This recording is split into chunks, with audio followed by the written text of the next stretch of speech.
What's going on, good people? I'm Mitch. I'm LaRese. And this is Candid at the Movies. And tonight we'll be reviewing the Whitney Houston biopic, I Wanna Dance with Somebody.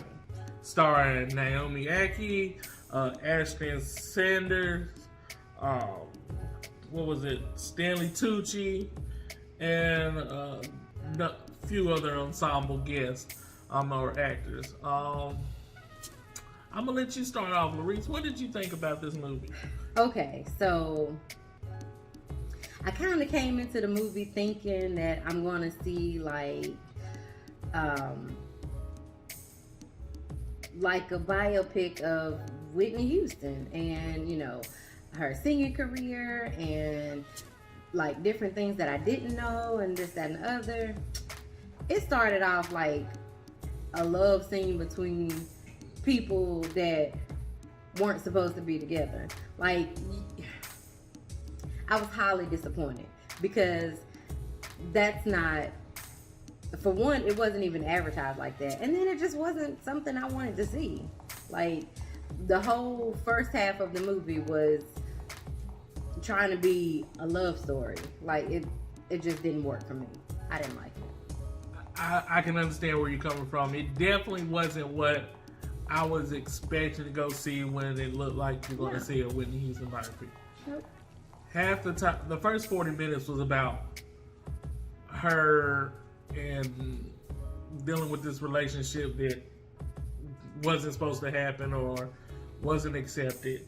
And then the rest of the movie, they kind of just rushed through it. They didn't focus on her music or they didn't focus on her relationship with her husband and her child. It was 40 minutes of this of her and Robin, and then the other maybe hour, if it was an hour and a half, was her music career, her husband, her drugs, her child, all the struggles she had. But it didn't even focus on her songs. Like, they rushed through all her hit songs, and for her to be the most award-winning female vocalist like she is, for them not to focus on her music and on her career and her family, it did not work for me.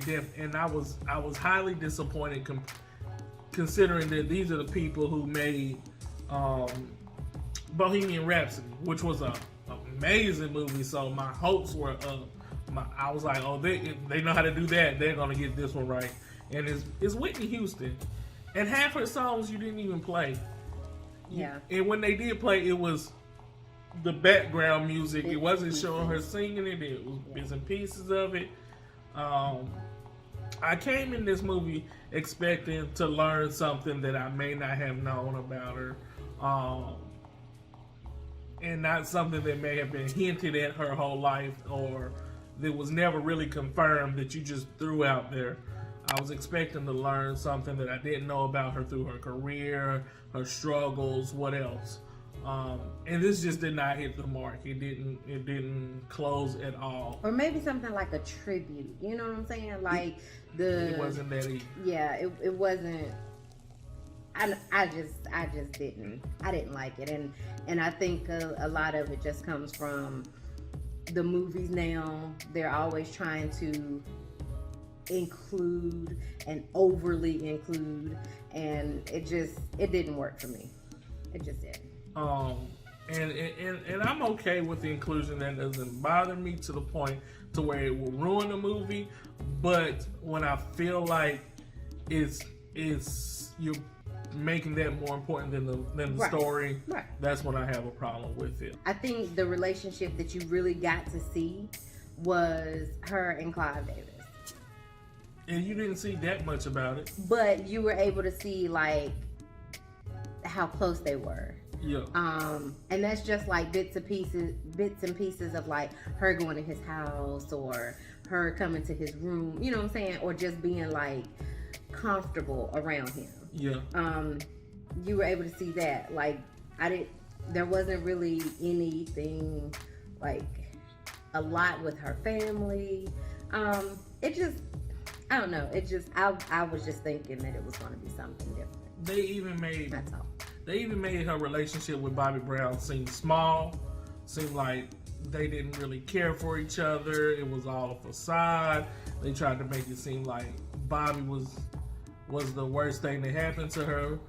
She loved Bobby. Bobby loved her. And regardless if it was a toxic relationship, at some point they had good times. But in this movie, from the get-go, it was never good. Well, we know they had some good times from the show that they had. So they had a whole reality show. Yeah, and that wasn't even mentioned. Even if it was faking, the whole thing, they didn't mention it. Her movie career, they threw one little piece of it, and then after that, like she didn't do three total movies. It did not hit the mark. I'm not gonna hold you too much longer. Reese, what would you give it? Because it's Whitney, I mean, I'll give it a D. There it goes. I'm gonna give it an F. It just did not hit the mark. And to be honest with you, Whitney music is my junk. I like it more than her. I'll be in there rocking, but nah, this wasn't it. And the only thing that would have saved it is the soundtrack, but they didn't play her music throughout the movie like they should have. They cut through all her hit songs so quick. It didn't even hit right. The best part of it was just the national anthem. But I'm not gonna, like I said, I'm not gonna hold you too long. Just do me a favor, hit that like, share, subscribe, comment down below if you've seen it, if you thought different, if you liked the movie, let me know what you liked about it. Once again, I'm Mitch. I'm LaRese. And this was Candid at the Movies. Y'all have a great night.